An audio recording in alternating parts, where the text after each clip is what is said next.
Hello. Hello. Hello. Hi there. Hello and welcome to the RadioTimes.com Doctor Who podcast Master Special.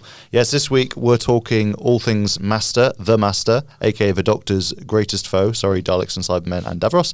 And I am joined by Morgan Jeffery. Hello. And Patrick Cremona. Hello.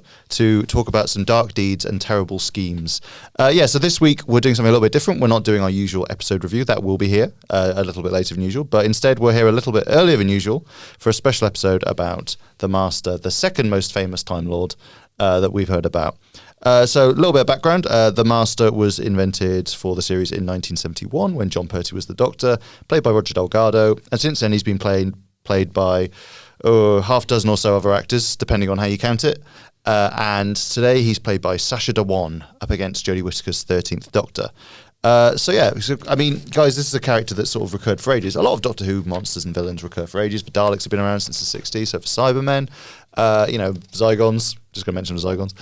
What makes the Master stand out? What kind of makes him stick, do you think? I think it's that unlike the Daleks, the Cybermen, who are all very consistent, you know what you're getting with those classic monsters. The thing the Master has going for him is that we have seen so many different actors play the part and so many varied interpretations of the part as well. I think, like the Doctor, it's a part that's very much open to interpretation.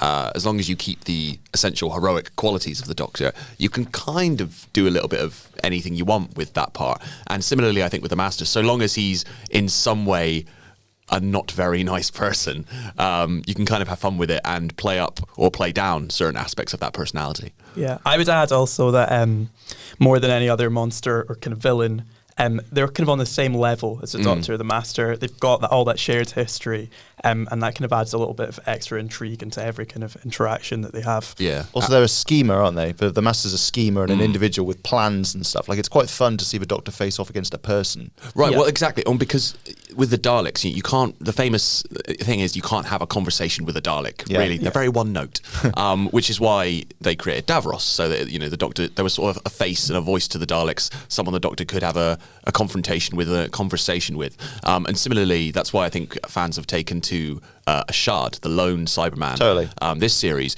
because the emotionless Cybermen, not great conversationalists. Yeah. So it gives them someone to kind of voice their plans and their thoughts and not their emotions, but yeah. And like you said as well, because the role, every time we get, a big change in Doctor Who, there's maybe a new Dalek design, or there's a new Cyberman design, or a tweak on the design. There's a new design of the Master every so often, in that they cast someone else in the role, right? The big Master revamp. And then that's great, because obviously we're used to that with the Doctor, and that's baked into the show.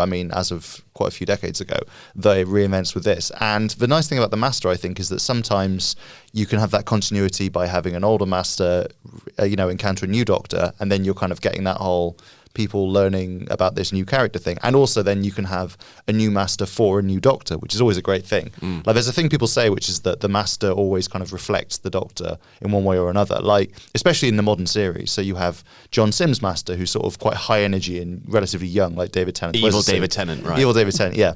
Obviously Michelle Gomez was Scottish, like Peter Capaldi, and they kind of had a similar vibe. They were sort of like, he was kind of grouchy, and at least to start off with, and she was sort of more upbeat, but they kind of complemented each other. Well, I think there's two ways you can go with the Doctor-Master dynamic. You can either have the Master reflect the Doctor, so as you mentioned, you had that with John Simm, where he was very much sort of a slightly twisted version of the 10th Doctor, and similarly with Roger Delgado, he was quite suave and sophisticated in much the same way, and urbane in much the same way as John Pertwee's 3rd Doctor was.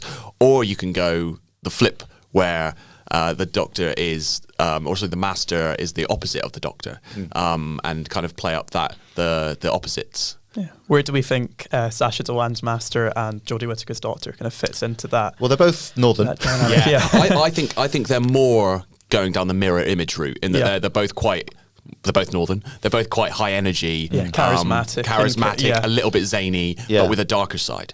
Yeah, there's something quite interesting about Sacha's Master, which is he's quite sort of, like you say, sort of high energy, and like he's relatively well turned out and stuff. But also there's a weird sort of shabbiness to him sometimes, which I think you sometimes get with Jodie's Doctor. He's just sort of seems quite sort of small and like bedraggled sometimes. I don't know. But I'm definitely enjoying it. We haven't seen much of him, obviously. I mean, the funny thing about Masters is that you don't always see very much of them. There's more than any other role, you get a lot of like one story or one year wonders. You have like Peter Pratt and Jeffrey Beavers who played the role pretty in kind of just a couple of serials. And I don't think it's ever been like 100% established, but so obviously you started off with Roger Delgado, who was the original Master. Then his Master had to be written out of the show earlier than anticipated because unfortunately he died in real life. And then the Master was absent from the show for the longest time. And when they brought back the character, it was this sort of, they totally reinvented the character the first time they brought him back as this kind of like desiccated. Thank you. I was going to say decimated, desiccated husk. And he was this little walking corpse character who was totally different, and played by Peter Pratt. And then when he returns again a few years later in the story The Keeper of Trucken, he's played by Jeffrey Beavers, but as that same sort of walking corpse incarnation. And Jeffrey Beavers, I think, has played him since quite a few times for Big Finish and things like that. Yeah, so following on from Jeffrey Beavers, then on the TV series you had Anthony Ainley, who played him for, I think he was one of the longest running Masters. Yeah, I mean, Delgado was in a lot of episodes because he was almost a regular. Yeah. But Anthony Ainley has acted, I think, alongside the most Doctors. Yeah, because Delgado was only opposite Pertwee. Like most Doctors have their Master in the sense that you have, Pertwee and Delgado, Paul McGann and Eric Roberts, Michelle Gomez, Peter Capaldi, and so on. Whereas Anthony Ainley went through Tom Baker, Peter Davison, Colin Baker, and Sylvester McCoy. Yeah. It was quite odd in the way in the 80s that the Doctor kept regenerating and dying, and the Master was just the one constant. Yeah, he was clearly far more careful. I mean, there's something quite fun about it, isn't it? Because I think as an actor, it must be a gift of the role, because after the Doctor, him or herself, it's about the best role you can get, in that you get to kind of make it your own, but it comes with this background, this history. You know you're going to be in it a lot, but you don't have to make the same kind of time commitment. And also there is this kind of interest in, what's come before and what your new take on the material is. And, obviously with every Master, you kind of see reflections of the old ones. And they're all kind of playing a similar vibe, which is, I'm a bad guy. Whether it's like a kind of Professor Moriarty type, which is kind of what he was conceived as, or like the Joker, which is kind of a little bit what like Sacha's gone for. Well, I found the sort of trajectory of the character really interesting in the fact that you start off with Roger Delgado, who, as I say, is quite suave, quite sardonic, almost like a Bond villain type, or as like you say, a Moriarty type. Then they go completely left field with this. He becomes this kind of desperate, deranged, desiccated husk. And then when they bring in Anthony Ainley, whereas they could have gone for something totally different like they do with the Doctors, he's actually quite a lot like the Roger Delgado version, right down to the way he plays it is slightly different. He's a little bit more deranged, but he's dressed almost identically. He even has the same little goatee beard, which is an odd choice to make when you've already established that the Doctor can be so different. But then since Ainley, they've very much gone more the Doctor route, in that each Master kind of looks very different, and there are sort of core concepts to the character, but mostly acts very different as well. I mean, the funny thing is, as much as, obviously classic Doctor Who told so many stories and established so many parts of the series, but in a way the Master having different incarnations is more an invention of the modern series. Bear with me, because obviously there were different incarnations, but obviously we had the Roger Delgado version and then the Desiccated Corpse version, and then Anthony Ainley, he steals the body of someone else, and then he doesn't get more regenerations until later. You don't really see him regenerate. As Eric Roberts, again, he kind of steals a body. That's the thing. We only start to see him kind of regenerate and consciously change, like explicitly, I've regenerated, I've changed my personality, in the modern series. Well, Utopia is the first time you actually, unless you count when he steals the body in Keeper of Trucken, unless you count that as a regeneration, the first time you see the Master undergo a traditional regeneration is in Utopia. And then obviously since then they've kind of definitely treated it like this is like the Doctor, in that, John Simm, Jacobi's version was immediately very different to John Simm's version. That was kind of like how John Hurt in The Day of the Doctor represented the classic series, and David Tennant and Matt Smith represented the modern series. I kind of felt like Derek Jacobi represented the classic Master, the kind of booming Shakespearean voice and all that, whereas John Simm's the kind of like modern version. And then you have Michelle Gomez, who's very different to John Simm, and who we should talk about, because one of the more interesting things is in that series is, people always said Missy was a bit more like the Roger Delgado version of the Master, less sort of mad evil, and kind of like, we'd be friends if it wasn't for the fact that you are the most evil person ever. Yeah, I think she was maybe slightly more, maybe nuance isn't the word, but like kind of whereas the motivation is, I think, slightly different and slightly, Yeah. I believe that they were old friends, didn't you? Yeah, exactly. It was whereas sometimes if you think the Master's so obviously and outwardly evil, you're like, how were they ever friends? It must have been a very strange kind of relationship. Yeah, but it's interesting, that comparison between Delgado and Gomez, because on the surface, on paper, they're nothing alike. Yeah. You look at them and you go, the way they're playing it is very different, but you are right in that the dynamic is similar in the sense that, can you really imagine Sylvester McCoy hanging out with Anthony Ainley at Time Lord Academy? I don't know, not really, but Pertwee and Delgado, I think they were really good friends in real life, and it translated on screen that you had sort of had this frenemy, adversarial relationship.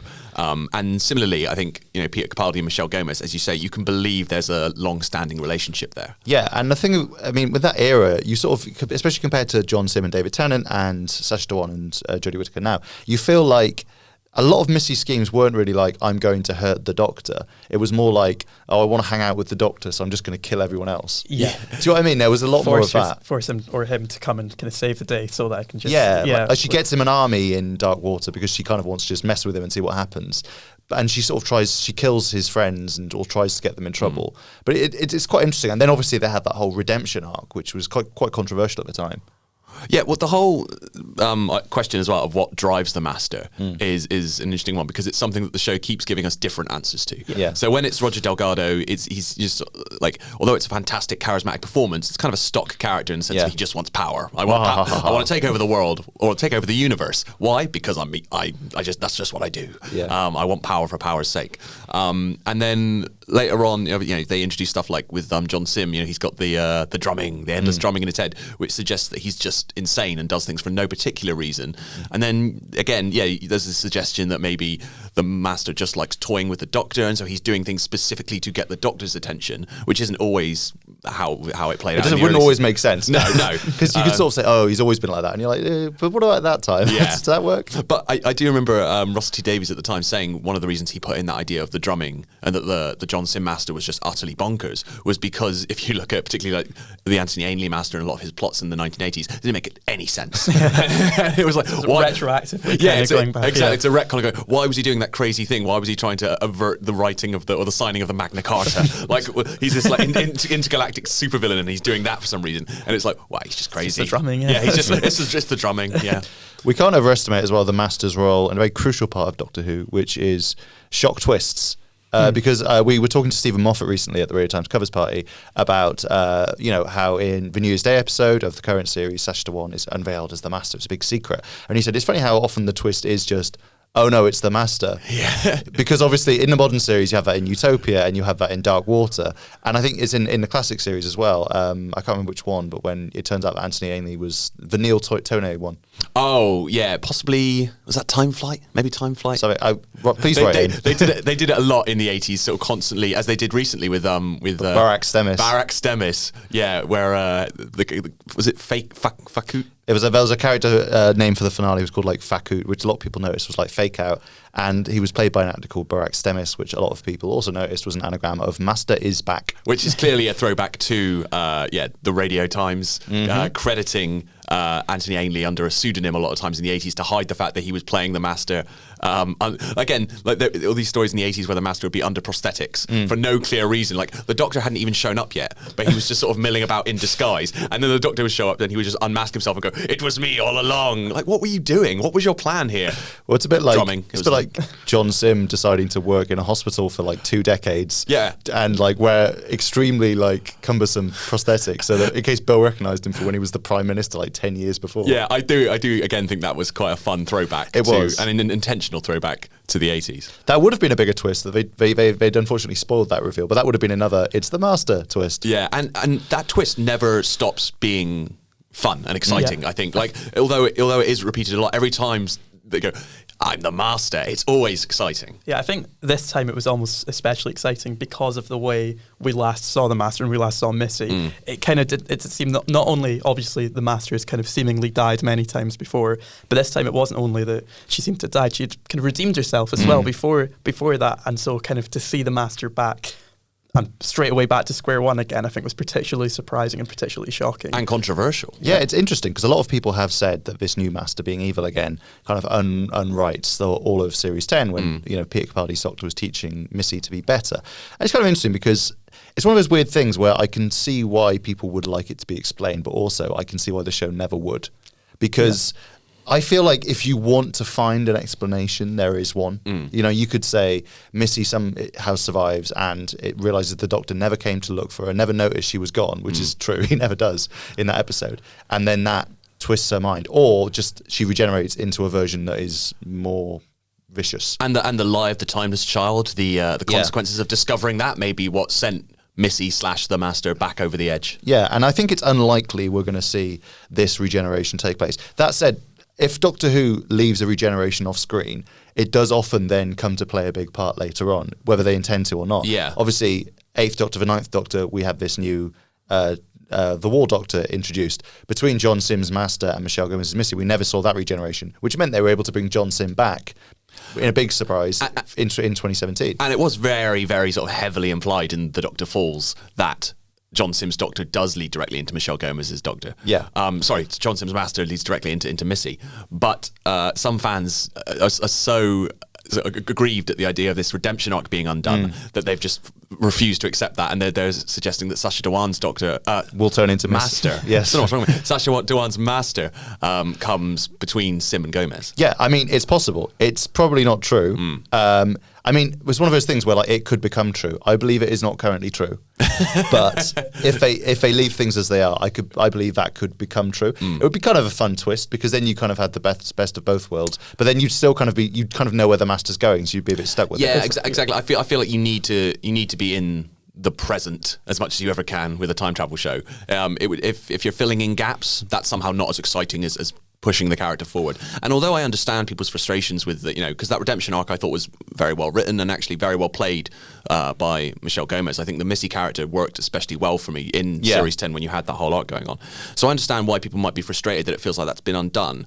But that being said, who really thought the Master was going to be good forever? Because that essentially, that's boring. Well, and you're essentially done with the character. Then there's nowhere else for that character to go. In some ways, I think it makes the character actually even more fascinating that they've had this redemption and then still kind of turn back to their evil ways as well. I mean, arguably, the Doctor kind of holds a lot of responsibility for everyone Sacha Dhawan's Master has killed because he at the time, didn't let these people execute the Master. He guarded the Master and tried to redeem him/her, and now the Master's out again and doing all sorts and killing loads of people. Well, it's like that old question of why doesn't Batman kill the Joker, and should he or shouldn't he, and is he then indirectly responsible for everything the Joker does afterwards? And it's very similar dynamic with the Doctor and the Master. Although the show probably wouldn't delve into that too much because it raises some slightly uncomfortable questions for a family show. We talked a bit about, obviously, as well, the thing with Sacha's Master coming back. I interviewed Sacha for the Radio Times recently, and he basically said, that's the point of the Master, right? He always comes back. You don't always know how. I mean, we don't quite know how he became the Derek Jacobi version.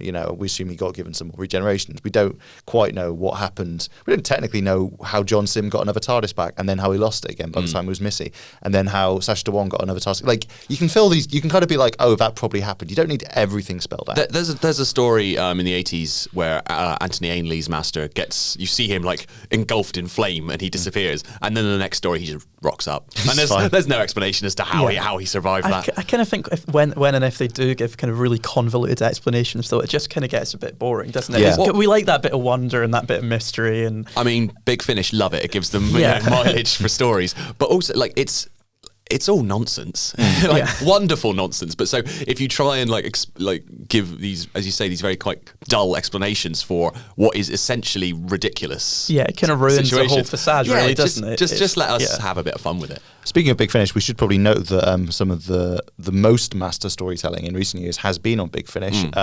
They have Derek Jacobi there being the so-called War Master. Yeah. They've got they're getting John Simm back for a new one. They've got Michelle Gomez for a while. She has her own spin-off. Yep, the Missy Chronicles, I think. There is Eric Roberts from the TV movie's done it. I love that Eric Roberts is back. I always like Jeffrey Beavers as well. Justice for Roberts. I feel like Eric Roberts in the TV movie is massively underrated as the Master, a one-off Master, and he has this sort of bad rep for being apparently quite very camp, as if like no other Masters ever were camp and flamboyant. Yeah, normally very very dour characters. Yeah, famously. exactly. Yeah, really restrained.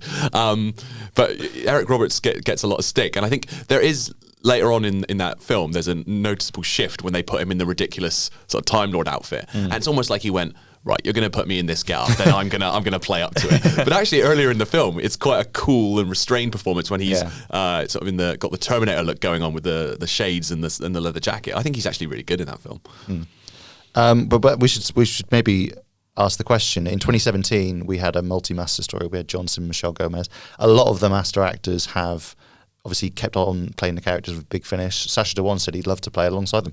Could we get a multi-Master story one day? It would seem like it might be nice to tie into the kind of multi-Doctor storyline, doesn't it? And 60th anniversary coming up, 2013. I do wonder if it's one of those things where it's fun to see the Doctors because they can work together at a problem, whereas the Masters would all, I mean, as we saw, shoot and stab each other in the back constantly. And also I wonder if it's as accessible for because I think people kind of get the Doctor thing. That's even for non-fans. You kind of like, oh yeah, there's been different people play the Doctor. People, I feel like more casual viewers might not care as much. But we've done multi-Doctor stories. We did that in 1973, 1983, 2013. Now 2023, you've got the 60th. I think the only way to go is to have a multi-Doctor, multi-Master brawl. Ooh, and it's just all of them running. Yeah, sort of like that'd be fantastic. That'd be great. Like two rugby sides just. That would be definitely have to be seen to be believed. Derek Jacobi like nutting Christopher Eccleston. I mean, are you saying I would pay my license fee just for that? That'd be grereat. Speaking of, actually, there's it's funny because we were playing this Masters special for a little while, and then someone went on Twitter talking about the Master and saying, you know, some Doctors don't have Masters, right? Obviously, some early Doctors, but then even in the modern series, Christopher Eccleston never faces the Master. He faces the Daleks, but he doesn't face the Master. And Matt Smith faces. I think it's more notable that Matt Smith doesn't face the Master because he faces pretty much all the classic foes and the Slitheen and, you know, lots of others. Not for Slitheen, the Silurians. And so I was kind of wondering, well, this is what the tweet was wondering, who would be the Master to Christopher Eccleston or to Matt Smith, bearing in mind people who plausibly would have been cast at the time and kind of how they would reflect. I mean, what do you guys think? Well, again, as we said, there's two ways you could go with it. You could have them be the polar opposite to the Doctor, or you can have someone who's sort of like a dark reflection of the Doctor. I remember when it was Matt Smith's time, a lot of people were saying Benedict Cumberbatch as the Master, mostly because I think they just wanted Benedict Cumberbatch. That was the vibe. Benedict Cumberbatch would have to be in everything back then. They wanted him in Doctor Who and actually everything. Yeah. But I think, again, because of the Stephen Moffat link, people were like, oh, that would... And, you know, I think he would be an interesting choice. He would have been good at it, I think. Yeah. I mean, he and Matt were both in the frame for Sherlock at the same time, weren't they? Because, well, Matt was going up for Dr. Watson, I think. Yeah. So there was a fun little connection there as well. Who would be good? Patrick, I could actually kind of imagine a Mark Gatiss Master. Well, there is one, technically, on Big Finish. Oh, right. I think so, isn't there? He is, and I'm really digging deep now, he is an alternate version, technically, of the Roger Delgado Master, because this is in an alternate reality where the third Doctor is David Warner, and his equivalent Master is Mark Gatiss. There you go. But they've brought his version back, and he's teamed up with Derek Jacobi, and all sorts of nonsense is going on. Okay, but yeah, I think some of the other League of Gentlemen guys would be quite a good Master as well. I could see a Rhys Shearsmith. Rhys Shearsmith Master. I could see that. He would be fun. He would have been fun, actually, opposite Eccleston. He would have been good. Because you've got Eccleston, who's quite, well, comparatively dour in the sort of Legion of Doctors, and then Rhys Shearsmith, who's a slightly sort of mischievous Master. That might have been quite fun. Yeah, because we were saying, like you said, it's do you use it to, do you have someone who's a lot like Christopher Eccleston but more evil, or do you have someone who's the polar opposite? Because I feel like in 2005, if you were going to bring in the Master, you'd probably want to be like, this guy's like the Doctor, but bad. Yeah. In which case you might want someone. I saw some people saying like Richard Armitage and people like that. Or like Mark Strong. Mark Strong. Yeah, he would have been good. Who was opposite Eccleston in Our Friends in the North. So they would have had that history. Or Daniel Craig. I think Daniel Craig might be a stretch, but Mark Strong, you could imagine doing it. I think he'd be very good at it. And because they would have had that shared history, you would have bought into their relationship because they did have a relationship. Like you kind of bought into like David Tennant and John Simm's relationship. Like I don't think I'm not sure if they'd worked together, but they'd been in the industry together for a long time, and they kind of, you could tell that they kind of had that chemistry. I think in real life. I could see, like, if you wanted to go complete opposite, someone like Charles Dance could have been quite a good traditional idea of what the Master is. Opposite Matt, or? I don't know, maybe. He'd be a bit... I feel like he wouldn't be fun enough opposite Matt. Do you know what I mean? He's quite patrician. I feel like that could work with Christopher Eccleston if they were still sort of finding their feet. I'm imagining, like, creative decisions that weren't creative enough, even though they haven't happened. But it goes back to what you were saying earlier about how the Master is sort of the second best role after the Doctor, because it doesn't define an actor's career in quite the same way, and it's not approached in much the same way. So the press and fans are constantly saying, "Oh, who's going to be the next Doctor?" Even when one person's just started, they're already going, "Who's going to be the next Doctor?" You don't really get the same kind of... No, it doesn't. Exactly, it doesn't penetrate the public consciousness in the same way. So people aren't now going, Sacha Dhawan's great, but who's going to be the next Master? No, that's true. So the expectations are slightly lower. It's always a fun surprise when you find out who the next Master's going to be. Yeah. And sometimes because they play around with it, you think you know who the Master is, and then you don't, because obviously in this case we didn't know Sacha Dhawan was in the series at all beforehand, and then we thought he was playing a different character. And before we knew John Simm was going to be the Master, they couldn't keep that a secret. So they slipped Derek Jacobi in as an extra version before. So that was like a fun twist, even if we already thought we knew the twist. I mean, this feels like an obvious question, but who are you guys' favourite versions of the Master? See, I do love the Roger Delgado version, which is an obvious answer. But because interestingly, even though he's the first one, and so you think he would like set the mold, he's kind of the only one like that. As I say, he's this more sort of suave, sophisticated Bond villain type, and no one else has really done that. Every other Master since has been more in that kind of Joker mold, that sort of slightly deranged. I guess being turned into a walking corpse will do that to you. It'll unhinge you a little bit. But every Master after that has been a little bit more crazy, a little bit more unhinged, a little bit more... A little bit less My Dear Doctor. Yeah. So I love him in that he's quite unique. I went on a little bit of a mini rant earlier. I think the Eric Roberts Master is really underrated. I like them all. I do like them all. They all have their strengths. What about you, Patrick? As someone who's much more acquainted with the recent series, I find it hard to look past John Simm. I think the way he kind of brought that character back and kind of made him a major part of those early seasons was such a huge part of the kind of success of the David Tennant era. So it's hard to look past him for me. And what's interesting about John Simm's Master, actually, we're talking about the different ways you can play the role, is he basically gave us 3 different versions of his Master. Yeah. So you have the Saxon Master, if you like. The New Labour Master. The New Labour Master with the short hair and the suit. And then you have the version in The End of Time where he's got the bleached blonde hair and he's wearing a hoodie and he's got stubble and he's eating chicken and he's just utterly insane. And then you've got...